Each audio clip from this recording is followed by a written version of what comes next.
You can walk across it. Right now, today.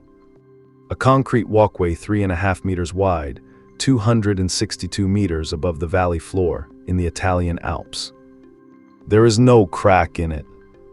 No repair seam. No patch. It is one of the most successful structures ever built. On the night it proved that, it lost the top meter of its masonry. That's all. 1 meter. And in the 4 minutes that followed, roughly 2,000 people died. So how does a dam that never failed drown a town and 4 villages? The answer changes what you think about engineering, about the ground you build on, and about the people who tell you not to build. Start with the wall itself, because the wall is the part everyone gets wrong. In the 1950s, northeastern Italy had an electricity monopoly called SAID. And SAID had a problem shared by every industrial economy on Earth. It needed power, and it needed it faster than it could build coal. So it went looking for gorges. Narrow gorges, deep ones with hard rock on both sides, because the narrower the canyon, the less concrete you need to hold back a lake. It found the Vajont, a slot in the mountains so tight that you could stand on one side and shout to the other. The man who designed what went into that slot was Carlo Semenza. And what he drew was not a wall.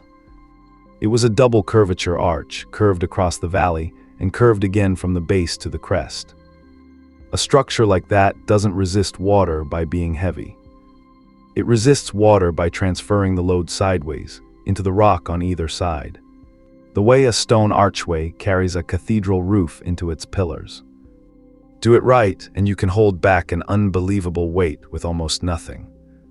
27 meters thick at the base, 3.4 meters at the top, 262 meters tall. When it was finished in 1959, it was the tallest dam in the world and the largest double curvature arch ever built. Behind it, a reservoir designed for 168 million cubic meters of water. This is the part that matters. The design was not sloppy. It was not rushed. It was not corner cut. By any measure engineer's use, it was superb. It has now stood for 67 years, and it has never cracked.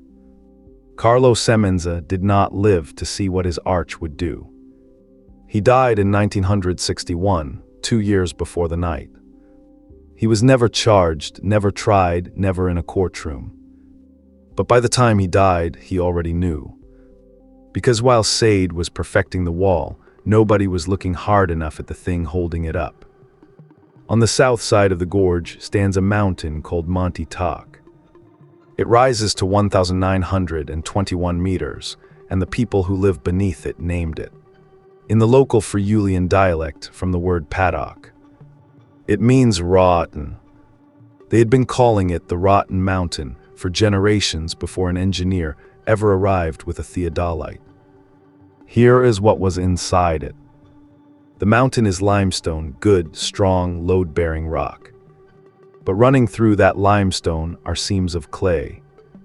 Not thick seams, between 5 and 15 centimeters. A hand's width. And the beds were all tilted toward the canyon, toward the gorge, toward the dam. Clay does something specific when water gets into it. Water sitting in the pores of a buried layer pushes outward, and that pressure lifts the rock above it just slightly. Just enough to reduce the friction, holding one slab against another. Fill a valley with water, and you are not just loading the dam. You are pumping the mountain full, from the bottom up. Every meter the lake rises, another band of clay goes from dry to wet. And the friction in it goes from holding to sliding. The lake was not a lake. It was a lubricant. And someone found this. In 1959, a young geologist walked the flanks of Monte Toc and identified something enormous, the traces of a prehistoric landslide. An ancient mass that had already come off that mountain once, long before anyone was there to see it. Not a hypothetical risk. a scar, evidence that the slope had failed before. His name was Carlo Semenza. He was Carlo Semenza's son. Think about what that meant inside that family. The man building the tallest dam on Earth was being told, by his own child, that the mountain it leaned against was already broken. Edoardo and his colleague Franco Giudici had been assigned by the Austrian geologist Leopold Müller. Their report went in during June 1960. The filling continued. And this is where the story stops being about geology and becomes about something much more familiar. Because the mountain did not go quietly. It gave warning after warning, for years, in a language nobody had to be an engineer to read. In March 1959, at the nearby Ponte Toc Dam, about 3 million cubic meters of hillside slid into the reservoir and threw up a wave 20 meters high. It killed a worker named Arcangelo Tiziani. Same valley system, same kind of rock, same company. That me. A journalist named Tina Merlin wrote in the newspaper El Unità that the basin was dangerous, that the mountain could put houses into the lake. She was not thanked. She was charged with spreading false and tendentious news intended to disturb public order, reported at the instance of SAID president Count Vittorio Cini. She went to trial in Milan in November 1960. And in a detail that tells you everything, the prosecutor himself asked the court to acquit her. The court found no false news. She had been right, and the state had put her in a dock for it.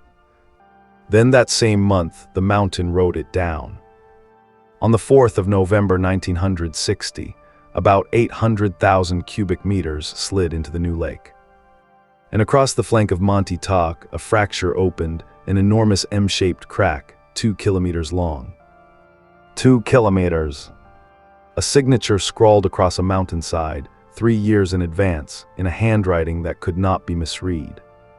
So SAID did what a serious engineering organization does.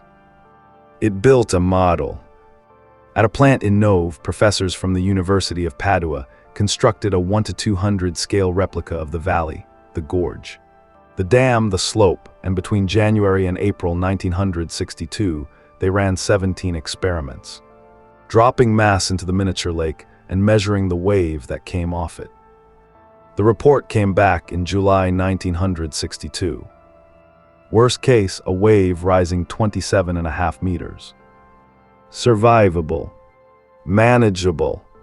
You keep the lake below a certain level, and the wave stays inside the gorge. That number was wrong by an order of magnitude. And out of it came the most dangerous idea in this entire story. If the slope was going to move, the engineers reasoned, better to move it slowly and on purpose. So they used the lake as a control. Raise the water to encourage a small slip, lower it to arrest one. Steer the mountain down in increments. They believed they were driving. Through 1963, the lake was drawn down in the spring, then filled again through the summer toward its limit, partly to demonstrate the completed project to government officials. In late September, it reached 710 meters. And the mountain answered in the only units it had. Movement of the slope had been running at about 1 centimeter a week. By September, it was 2 centimeters a day. On the 15th of September, 22 centimeters. By early October, the entire side of Monte Toc was moving nearly 1 meter a day. They ordered an emergency drawdown. But a reservoir does not empty on a human schedule. You can close a valve in a second and still need weeks. The 9th of October, 1963. 22:39. Roughly 270 million cubic meters of mountain, a slab 2 kilometers across. Released in a single piece and came off Monte Toc at speeds up to about 110 kilometers an hour. It took 20 seconds to reach the water. 45 seconds and the reservoir was gone, not overtopped, filled. Solid rock where the lake had been. Around 115 million cubic meters of water were displaced in about 25 seconds. 50 million of them left the gorge. And now the cruel part. Because the arch held, a dam that shattered under that load would have released the water outward and downward, spread across a broken face. Slower and wider. That is what failure looks like, and failure would have been kinder. The arch did not shatter. It stood, and it did what a perfect curved wall does with a fluid it cannot contain. It concentrated it. The water climbed 250 meters up the far wall of the valley, and roughly 100 meters of it came over the top of the dam, over a crest 3.5 meters wide, and fell 260 meters into a narrow valley on the other side. 2/3 of the reservoir never got out at all. The wall held it back exactly as designed, while the rest went over the top like water off the lip of a nozzle. Ahead of it came the air. The falling mass pushed the atmosphere out of the gorge in front of itself. And what reached the villages first was not water but wind, a blast. Strong enough to strip roofs and flatten trees seconds before anything wet arrived. The impact dug a crater in the valley floor 60 meters deep and 80 meters across. By 2243, 4 minutes after the slide began, Longarone was not damaged. It was gone. So were Perego, Rivalda, Villanova, and Fee. 60 workers at the dam site itself were killed. Nobody can tell you exactly how many people died, and the reason is worse than the number. Officially 1,917. UNESCO records 1,910. Other assessments put it above 2,050, and some run to 2,500. They differ because only around 1,500 bodies were ever recovered, half of them beyond identification. And because roughly 350 families lost every single member. So there was nobody left alive to report that they were missing. That is why the number moves. Not sloppy record keeping. Whole family lines ended in 4 minutes. And then came the part that survivors say hurt longest. The criminal trial was moved to El Aquila, about 500 kilometers from the valley. Whatever the reasoning, the effect was simple. The people it had happened to could not attend it. The first verdict came in December 1969. 6 years each for 3 men. On appeal, the charges were reduced, sentences cut, and 3 years remitted from each, and the final ruling landed. 15 days before the statute of limitations would have run out. For roughly 2,000 deaths, essentially one man served a meaningful term. One SAID engineer, Mario Pancini, killed himself in 1968 before any verdict was read. And Giovanni Leone, then a prominent Italian politician, went to Longarone and promised the survivors justice, and afterwards led the legal team for SAID's side, working to reduce the compensation paid, with at least 600 victims excluded from it entirely.